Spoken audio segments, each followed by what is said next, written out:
Grace mark मिळालेल्या 1563 मुलांची आज पुन्हा एनटीए कडून पात्रता परीक्षा आयोजित। सुप्रीम कोर्टाच्या निर्णयानुसार आज होणारी फेरपरीक्षा फक्त 1563 उमेदवारांसाठीच होणार। आज होणारी नीट पीजी 2024 ची परीक्षा स्थगित, लवकरच होणार नवी तारीख जाहीर।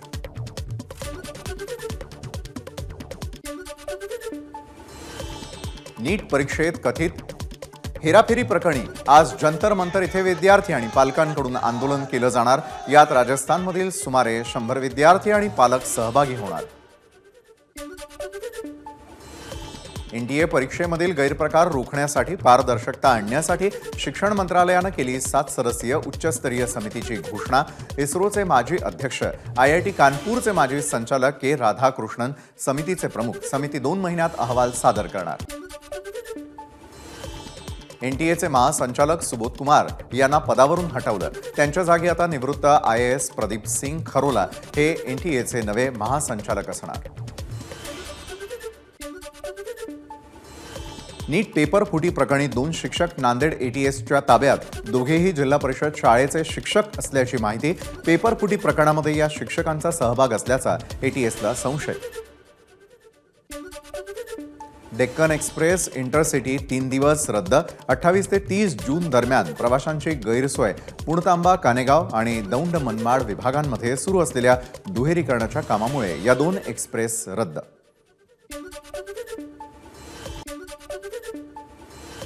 दिवाळीनंतर पहिल्या टप्प्यामध्ये एसटीच्या ताफ्यामध्ये नव्या 200 गाड्या दाखल होणार। एसटीच्या स्वमालकीच्या एकूण 2400 गाड्या खरेदी करण्याच्या महामंडळाच्या प्रस्तावाला मुख्यमंत्र्यांची मंजुरी। आगामी काळामध्ये होणाऱ्या विधानसभा आचारसंहितेतून मुंबईतील सार्वजनिक गणेशोत्सव मंडळांना वगळा। सार्वजनिक गणेशोत्सव समन्वय समितीची मागणी। रिक्षा चालकांचं उद्या राज्यभर आंदोलन। वाहन योग्यता प्रमाणपत्र नूतनीकरणासाठी विलंब झाल्यास विलंब शुल्क आकारण्याच्या निर्णयाविरोधात आंदोलन। 1 नोव्हेंबर 2005 नंतर नोकरीला लागलेल्या शिक्षकांना पेन्शन देणार, तर आदिवासी आश्रम शाळांची वेळ पूर्वीप्रमाणे 11 ते 5 करण्यावर जळगावमधील कार्यक्रमात मुख्यमंत्र्यांचं आश्वासन। रेल्वेचं प्लॅटफॉर्म तिकीट स्वस्त होणार। जीएसटी परिषदेमध्ये रेल्वेच्या प्लॅटफॉर्म तिकिटासह अन्य सेवांवरील जीएसटी कमी करण्याचा निर्णय घेतल्याचा परिणाम। मुंबईतील पश्चिम रेल्वे मार्गांवर आज मेगा ब्लॉक। सकाळी 11 ते दुपारी 4 वाजेपर्यंत माहीम ते गोरेगाव अप आणि डाऊन मार्गावर मेगा ब्लॉक असणार। मुंबईमध्ये आज मध्य रेल्वेवरही मेगा ब्लॉक। सीएसएमटी ते विद्याविहार अप आणि डाऊन धीम्या मार्गावर मेगा ब्लॉक घेण्यात येणार। हार्बर रेल्वे मार्गावरही आज मेगा ब्लॉक। सीएसएमटी ते चुनाभट्टी वांद्रे अप आणि डाऊन मार्गावर असणार मेगा ब्लॉक। सिंधुदुर्ग जिल्ह्याला आज पावसाचा रेड अलर्ट, तर पुढील 3 दिवसांसाठी रायगड, रत्नागिरी, सिंधुदुर्ग, सातारा, कोल्हापूर, पुणे या जिल्ह्यांना हवामान विभागाकडून पावसाचा ऑरेंज अलर्ट जारी। मुंबईकडे पावसाची पाठ। आतापर्यंत मुंबईमध्ये केवळ 9% पावसाची नोंद। समाधानकारक पाऊस न झाल्यानं मुंबईकरांची चिंता वाढली। मालेगाव तालुक्यामधील लखाणे परिसरामध्ये ढगफुटी सदृश्य पाऊस। लखाणे गाव परिसरातील सर्वच शेत जलमय।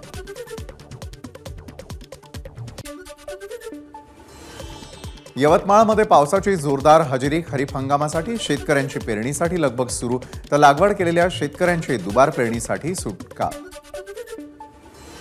वर्धा जिल्ह्यात सर्वदूर पावसाच्या सरी। पावसामुळे बियाण्याची लागवड केलेल्या शेतकऱ्यांना दिलासा। शेतकऱ्यांमध्ये आनंदाचं वातावरण।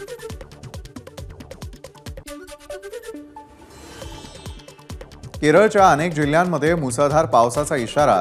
मल्लपुरम जिल्ह्यासाठी रेड अलर्ट जारी, तर राज्यातील 7 जिल्ह्यांसाठी ऑरेंज अलर्ट। पावसाळ्यात मुंबईमधील भुयारी गटारांची कॅमेऱ्यानं पाहणी केली जाणार। रेल्वे कर्मचारी किंवा इतर यंत्रणा भुयारी गटारामध्ये जाऊ शकत नसल्यानं अद्ययावत कॅमेरे वापरण्याचा पालिकेचा निर्णय। लहानपणी फार मस्तीखोर होतो। 4थीमध्ये असताना तर बिड्या पीत असल्याचा विजय शिवतारेंचा सासवडमधील सत्कार सोहळ्यात खळबळजनक खुलासा। बीडचं पार्सल म्हणून हिणवलं तरीही जनतेसाठी आपण माळशिरस तालुक्यातच राहणार। 1,80,000चं मताधिक्य लोकसभेत मिळेल म्हणणाऱ्यांना 80,000चंही लीड माळशिरसमधून मिळालं नाही। राम सातपुतेंची मोहिते पाटलांवर टीका। कुंपणानं छेद गेलं. सामनाच्या रोखठोकमधून निवडणूक आयोगावर संजय राऊतांचा हल्लाबोल. मुंबईसह देशामध्ये किमान 60 ते 70 ठिकाणी अनेक प्रकारचे तांत्रिक घोटाळे करून भाजपनं विजय मिळवल्याचाही गंभीर आरोप.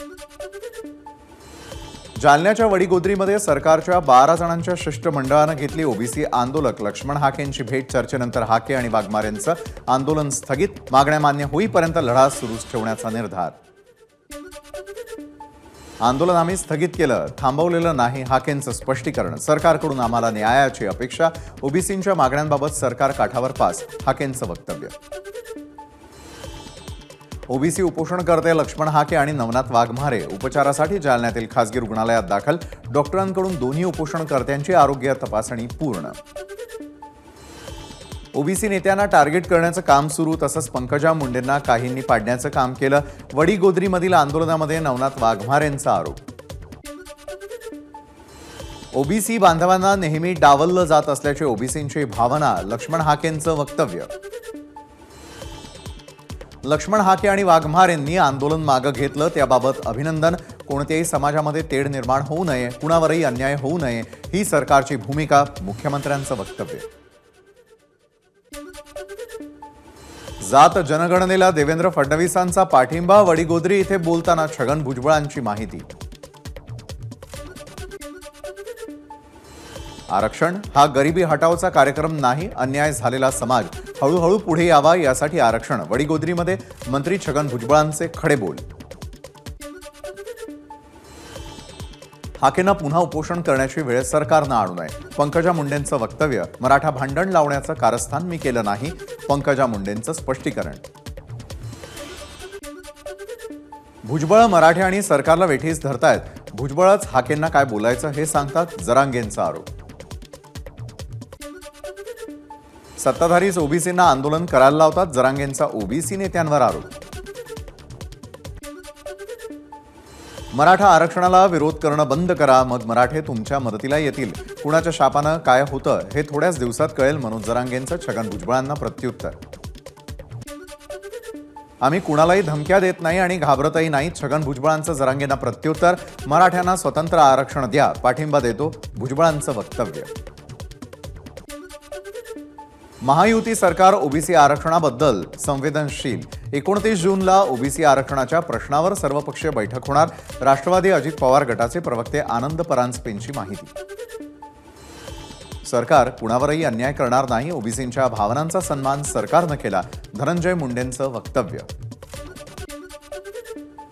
धाराशिवच्या गोविंदपूर गावामध्ये सुरू असलेल्या ओबीसींच्या उपोषणाला समता परिषदेच्या शिष्टमंडळानं दिली भेट. यावेळी मंत्री छगन भुजबळांचा उपोषणकर्त्यांशी संवाद. उपोषण सोडण्याची केली विनंती. ओबीसी आंदोलक लक्ष्मण हाकेंनी उपोषण सोडल्यानंतर सांगोल्यामध्ये जल्लोष. फटाके फोडत आणि एकमेकांना पेढे भरवत जुजारपूरमध्ये कार्यकर्त्यांकडून आनंदोत्सव साजरा. सगळे सोयरेबाबत सरकारची भूमिका ठाम. वडीगोद्रीमध्ये आमदार गोपीचंद पडळकरांची माहिती. आरक्षणाबाबत झालेल्या बैठकीमध्ये सकारात्मक चर्चा. मराठा समाजाला आरक्षण देताना ओबीसीवर अन्याय होणार नाही, ही सरकारची भूमिका. निश्चितच चांगला निर्णय येईल. मुख्यमंत्री एकनाथ शिंदेंकडून विश्वास व्यक्त.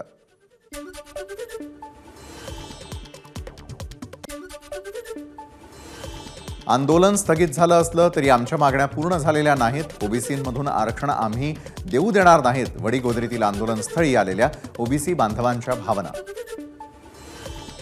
ओबीसींच्या आरक्षणाला धक्का लागणार नाही. मागण्यांसंदर्भामध्ये अधिवेशनाच्या पहिल्या आठवड्यामध्ये सर्वपक्षीय बैठक. पत्राद्वारे सरकारचं हाके आणि वाघमारेंना आश्वासन.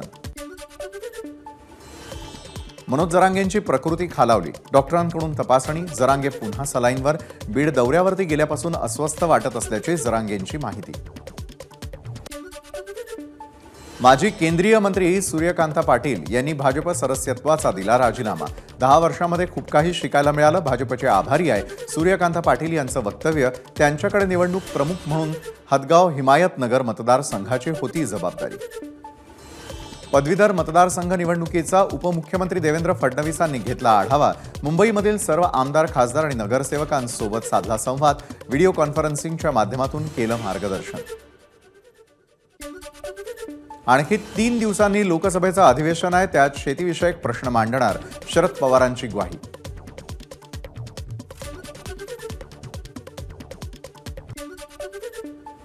लोकसभेचं उपसभापती पद हे प्रामुख्यानं विरोधी पक्षाला दिलं जातं. मात्र गेल्या 10 वर्षांमध्ये पंतप्रधानांनी ही परंपरा पाळली नाही आणि त्यामुळे आता त्यांच्याकडून अपेक्षा नाही. शरद पवारांचं वक्तव्य. महाविकास आघाडी एकत्र निवडणूक लढवणार, त्यानंतर जागा वाटपाचा निर्णय घेऊ. सत्ता परिवर्तनासाठी विधानसभा एकत्रित लढणार असल्याचं शरद पवारांचं वक्तव्य.